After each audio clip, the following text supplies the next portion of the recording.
Good morning students, मैं विश्वजीत रंजन आप सबों का बीसू सर पॉलिटेक्निक एकेडमी के वीडियो लेक्चर्स में स्वागत करता हूं। हम लोग का जो आज का टॉपिक ऑफ डिस्कशन है ये एसबीटी, मैकेनिकल और सिविल ब्रांच के बच्चों जिनका सेमेस्टर 4 है उनके लिए है। आज जो टॉपिक हम लोग अपने वीडियो लेक्चर में डिस्कस करने वाले हैं उसका नाम है हेजन-पॉइज़ली इक्वेशन। ये आप लोगों को फ्लूइड मैकेनिक्स एंड मशीनरी और हाइड्रोलिक्स के पेपर में फ्लो थ्रू पाइपलाइन के चैप्टर में पढ़ना है। देखिए स्टूडेंट, हेजन-पॉइज़ली इक्वेशन जो है ये आपके एसबीटी एग्जाम और एसएससी जेईई और कॉम्पिटिटिव एग्जाम के पॉइंट ऑफ व्यू से बड़ा ही इंपॉर्टेंट टॉपिक है, इसलिए इसको ध्यान से आप लोग देखिएगा। हेजन-पॉइज़ली इक्वेशन जो है स्टूडेंट्स एक ऐसा इक्वेशन है जिसके थ्रू यदि हमारा कोई भी विस्कस फ्लूइड जब पाइपलाइन के थ्रू फ्लो कर रहा होगा तो फ्लो करने के दरमियान उस विस्कस फ्लूइड में कितना प्रेशर ड्रॉप आएगा उसको कैलकुलेट करने के लिए यूज किया जाता है। तो चलिए स्टूडेंट्स, पहले इस बात को आप लोग पढ़ लीजिए। Hagen Poiseuille equation, through this equation we can easily find out the pressure drop in viscous fluid when it flows through a pipeline. मान लीजिए ये आपका पाइपलाइन है जिसका डायमीटर है कैपिटल डी और रेडियस है कैपिटल आर। जब इसके थ्रू कोई विस्कस फ्लूइड फ्लो कर रहा होगा तो फ्लो करने के दरमियान उस विस्कस फ्लूइड में कितना प्रेशर ड्रॉप आ रहा है उसको कैलकुलेट करने के लिए हम लोग हेजन-पॉइज़ली इक्वेशन का यूज करते हैं। अब देखिए स्टूडेंट्स, ये जो हमारा विस्कस फ्लूइड इस पाइपलाइन के थ्रू फ्लो कर रहा होगा, इस विस्कस फ्लूइड में ड्रॉप इन प्रेशर कैलकुलेट करने के लिए आप क्या कीजिए, एक फ्लूइड एलिमेंट को कंसिडर कीजिए जिसका शेप सिलिंड्रिकल होगा, रेडियस स्मॉल आर होगा। क्लियर है? अब देखिए ये फ्लूइड एलिमेंट जब विस्कस फ्लूइड फ्लो करेगा पाइपलाइन में तो ये फ्लूइड एलिमेंट भी विस्कस फ्लूइड के साथ क्या करेगा, फ्लो करेगा। अब जब कोई भी फ्लूइड एलिमेंट आगे फ्लो कर रहा है तो हो सकता है उस पर कुछ फोर्सेस लग रहे होंगे, तो वो जो टोटल फोर्स इस फ्लूइड एलिमेंट के ऊपर में लग रहा होगा उसको आप कैसे लिखेंगे, तो आप लिखेगा समेशन ऑफ फोर्स बराबर mass of fluid element into acceleration of fluid element. Clear है? और ये एक्सेलरेशन होता है टोटल एक्सेलरेशन, जिसको आप लोग फ्लूइड काइनेमेटिक्स में निकाले थे del u by del t plus u del u by del x plus v del u by del y plus w del u by del z। और चूंकि आप हेजन-पॉइज़ली इक्वेशन के बारे में पढ़ रहे हैं, इसका मतलब आपका जो फ्लूइड, आपका जो विस्कस फ्लूइड इस पाइपलाइन में फ्लो कर रहा होगा उसका फ्लूइड फ्लो हेजन-पॉइज़ली फ्लूइड फ्लो के समान होगा, जिसका एजम्पशन था कि आपका फ्लूइड का फ्लो इस प्रकार से हो कि वो स्टेडी हो और यूनिफॉर्म हो। मतलब अगर ये फ्लूइड जो इस पाइपलाइन के थ्रू फ्लो कर रहा है उसका फ्लूइड फ्लो हेजन-पॉइज़ली फ्लूइड फ्लो के जैसा हो, उसका मतलब इसका फ्लूइड फ्लो कैसा होगा, यूनिफॉर्म और स्टेडी। और अगर फ्लूइड का फ्लो स्टेडी है तो आप कहिएगा del u by del t 0 होगा, और यूनिफॉर्म है तो आप कहिएगा del u by del x, del u by del y और del u by del z भी क्या होगा, 0 होगा। इसीलिए हेजन-पॉइज़ली फ्लूइड फ्लो में acceleration of the fluid element हो जाता है 0 और total force on the fluid element भी क्या हो जाएगा, 0। क्लियर है? अब देखिए स्टूडेंट्स, मान लेते हैं इस फ्लूइड एलिमेंट का एरिया है dA, तो यहां पर कितना प्रेशर फोर्स लगेगा, तो आप बोलेगा P डॉट dA। यहां पर कितना लगेगा, तो आप बोलिएगा जब डेल एक्स डिस्टेंस, बड़ा छोटा डिस्टेंस चले तो प्रेशर में चेंज आया डेल पी, 1 यूनिट डिस्टेंस चले तो del P by del X, तो डी एक्स डिस्टेंस चलेंगे तो कितना चेंज इन प्रेशर आएगा, तो बोलिएगा del P by del X into D X, तो चेंज होके कितना हो जाएगा, तो बोलिएगा P plus del P by del X into D X, ये प्रेशर है तो फोर्स कितना होगा, गुना डी ए। अच्छा, ये फ्लूइड एलिमेंट जब आगे बढ़ रहा होगा तो इसके सरफेस पर एक विस्कस फोर्स भी तो लग रहा होगा जिसको शियर फोर्स बोलते हैं। तो शियर फोर्स बराबर क्या होगा, shear stress into surface area, और इस सिलेंडर का सरफेस एरिया क्या होगा, 2 pi R into length that is dx। Surface area cylinder का निकालने जानते होंगे आप लोग। चलिए, तो आप बोलिएगा summation of force in x direction बराबर 0 that is p dot dA minus p plus del P dx into dx into dA। अच्छा, शियर फोर्स का डायरेक्शन भी क्या होगा, फ्लूइड एलिमेंट आगे बढ़ना तो शियर फोर्स क्या करेगा, इसके अपोज करेगा, इसलिए शियर फोर्स का भी डायरेक्शन अपोजिट हो गया, minus tau into 2 pi R into D X बराबर 0। क्लियर है? चलिए अब देखिए, P डॉट डी ए से P dot D A cancel out हो गया, minus del P by del X into D A is equal to, ये इधर चला गया, tau into 2 pi R D X cancel out हो गया, minus del P by del X, D A के बदले लिखेंगे pi R square is equal to tau into 2 pi R, R से आर कैंसिल, पाई से पाई कैंसिल, तो minus del P by del X हो गया टाउ इंटू 2/r। ये minus sign बता रहा है कि जब विस्कस फ्लूइड हमारे पाइपलाइन में फ्लो कर रहा होगा तो उसके प्रेशर में ड्रॉप आएगा, ये माइनस साइन बता रहा है। तो हमको बताइए shear stress at any radius r क्या हो जाएगा, -r/2 del P by del X. इसको मानते इक्वेशन नंबर 1। Clear students? अब देखिए shear stress at any distance r is equal to -r/2 del P by del X. तो अब बताइए एट r बराबर 0, जब r का वैल्यू हो जाएगा 0 दैट इज सेंटर लाइन पर, शियर स्ट्रेस क्या होगा 0।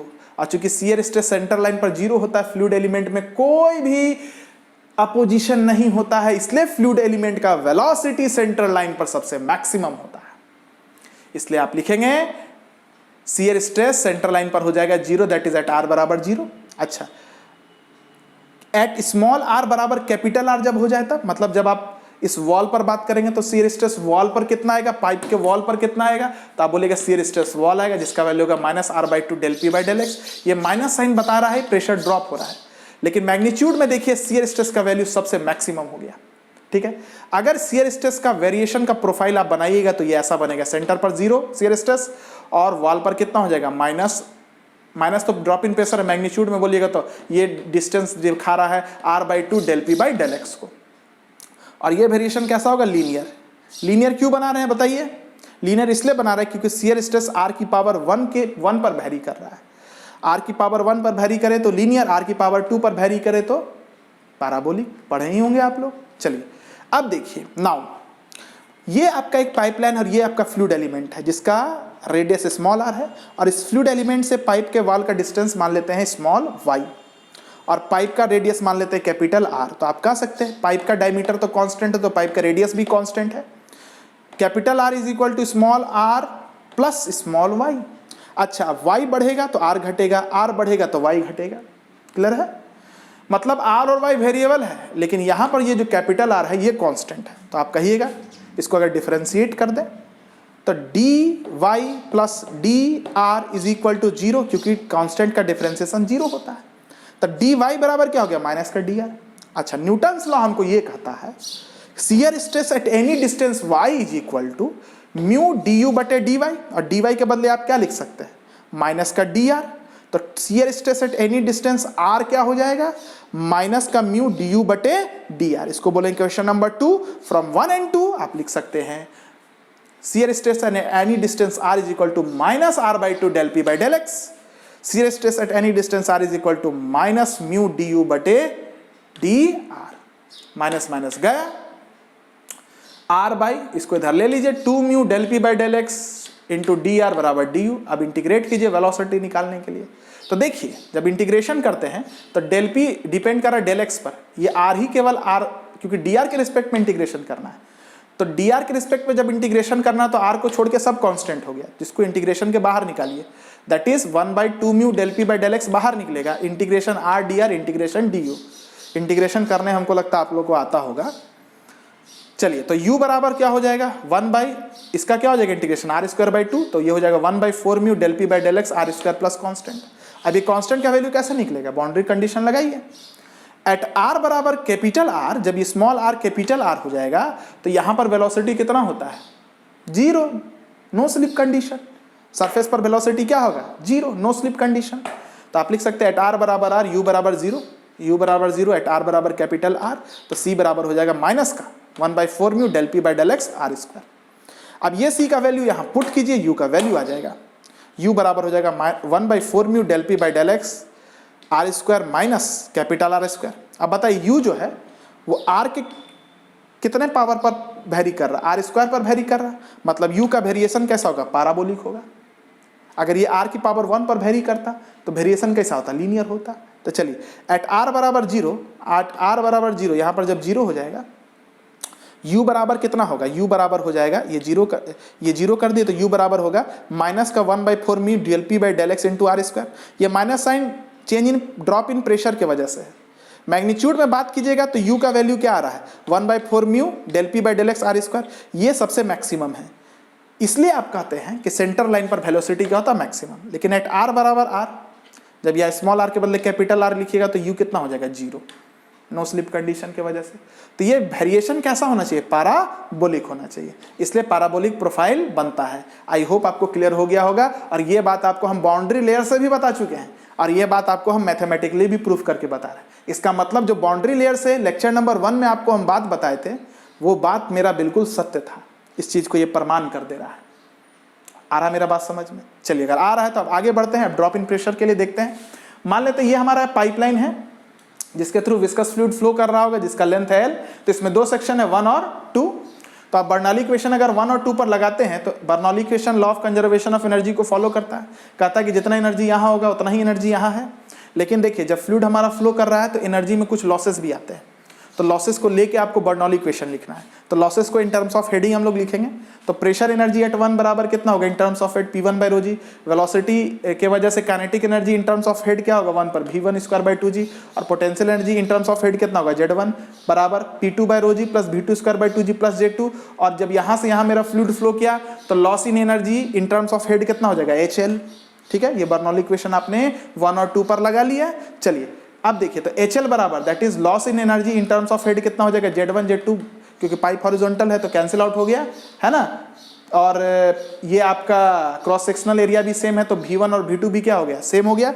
तो जब V1 V2 सेम हो गया तो आप क्या कीजिएगा, ये भी आपका क्या हो गया, कैंसिल आउट हो गया, क्योंकि आपने यूनिफॉर्म फ्लो माना है ना। तो यूनिफॉर्म फ्लो में वेलोसिटी लोकेशन को चेंज करने के बाद चेंज नहीं करता है। ठीक है, तो बताइए loss of energy in terms of head कितना होगा P1 - P2/ρg। आपको ये इधर ले आइए, HL आप निकाल लीजिएगा। चलिए, अच्छा Umax बराबर क्या पढ़े आप लोग, माइनस का 1/4 mu del P del X into R²।